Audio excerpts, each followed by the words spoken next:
pretty, sparkly and full of creativity.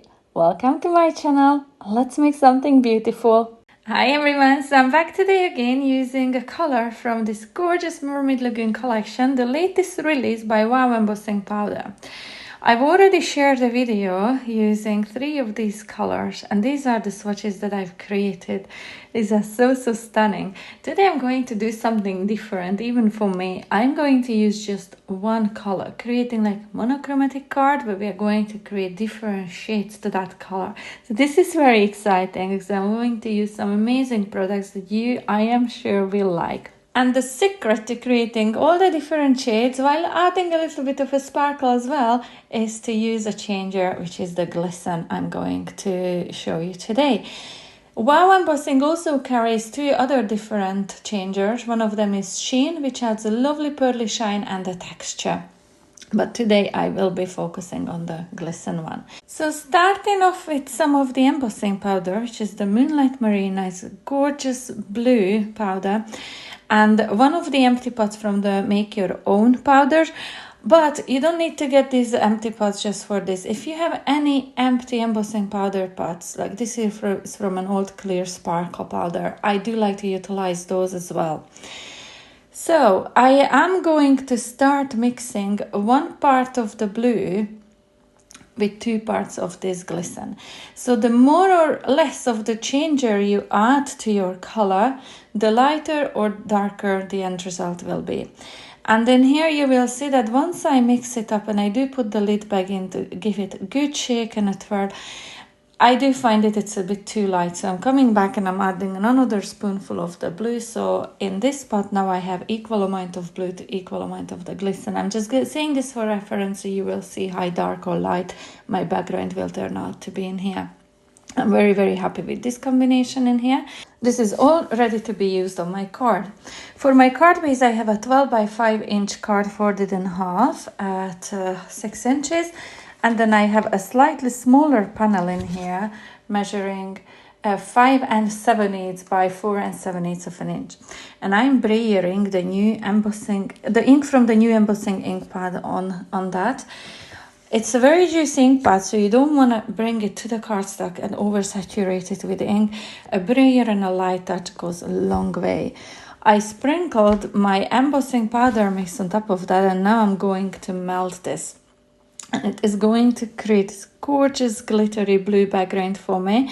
I wouldn't have had blue glittery embossing powder in my stash, but now just by using a little spoonful of the changer, I've created me my own custom color. How cool is this? You could see the sparkle and they're so beautiful. And in comparison with the Moonlight Marina, if I had used it on its own just like that, look, you can create so many different shades and different versions of your embossing powder. So these changers, I do think personally that are very good investment because they will help you stretch your supplies amazingly. And another great property today is, if you like the look of glitter but you don't like loose glitter, this is the perfect option for you, because look, that glitter is going nowhere. None sticks to my finger. It's completely non-shed, all entrapped with the embossing powder. So this is really amazing.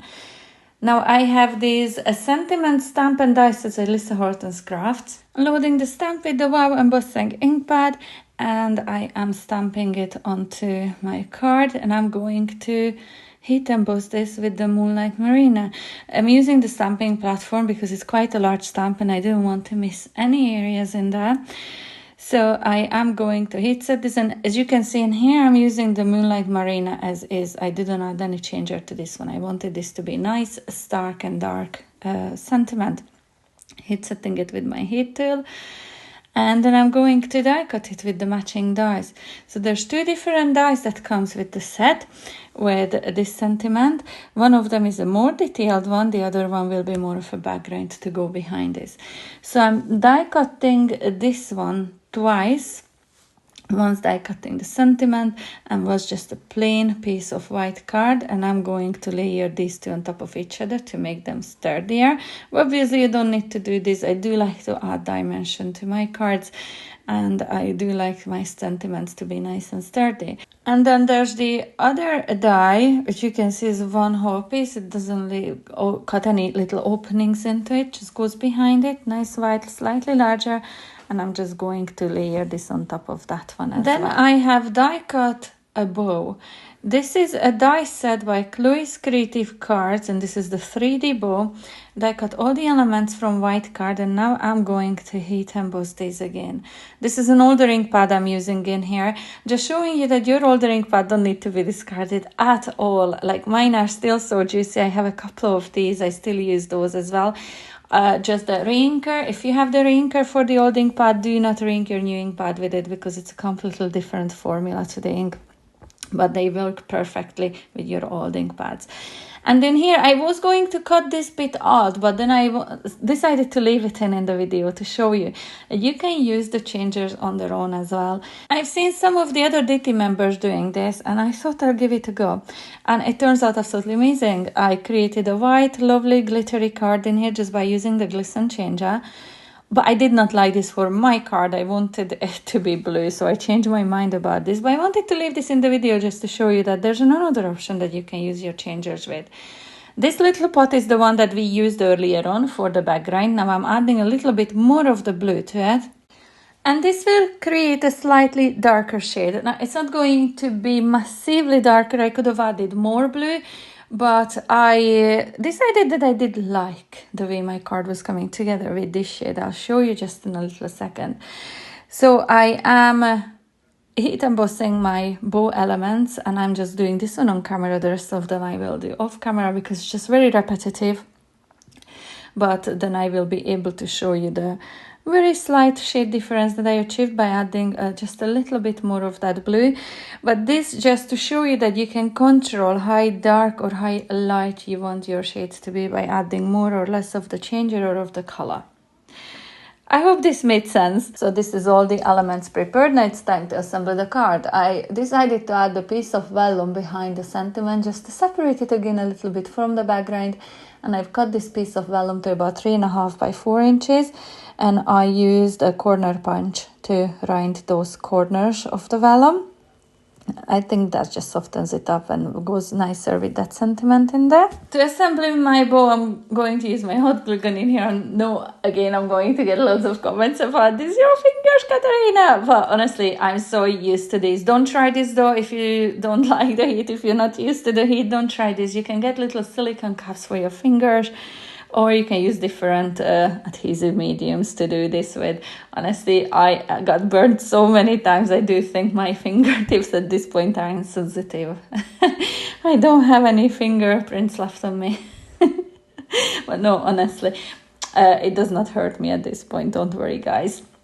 So I am going to adhere everything onto the card now. So first of all, just using liquid glue to add this to the background. I left this the last minute because I wasn't sure I wanted to use foam pads or not in there.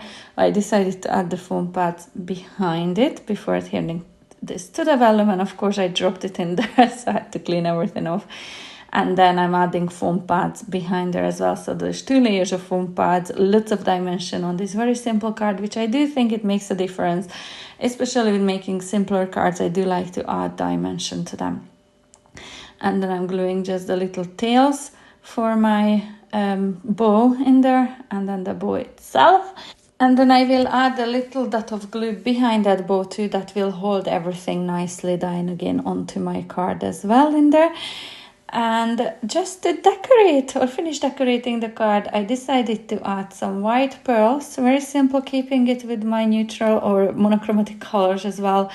I thought the white looked really nice and elegant in there, and a silver rhinestone just in the middle of the bow, which is lovely sparklers by Chloe. They are super sparkly, very beautiful, and this is what all the different shades look against the original color. Just how amazing is that? The changers are really game changers. So these are the two little pots that I used today. And over on the Wow Embossing YouTube channel, there's lots of inspiration from the past using these changers by all the other DT members. Make sure you check those out, as well as the blog on the Wow Embossing website, because you get some amazing inspiration and lots of different ideas. And if you do decide to shop on the Wow Embossing website, whether the UK or the US one, I do have a discount code for you. It's WowDT Katarina, as you can see it on my screen now. This will get you 10% off your purchase. It's an affiliate code. I may get a little kickback, but at no extra cost to you. See you back soon. Bye. Thanks for watching. Subscribe for more pretty and sparkly crafts, and I'll see you in the next video. Happy crafting!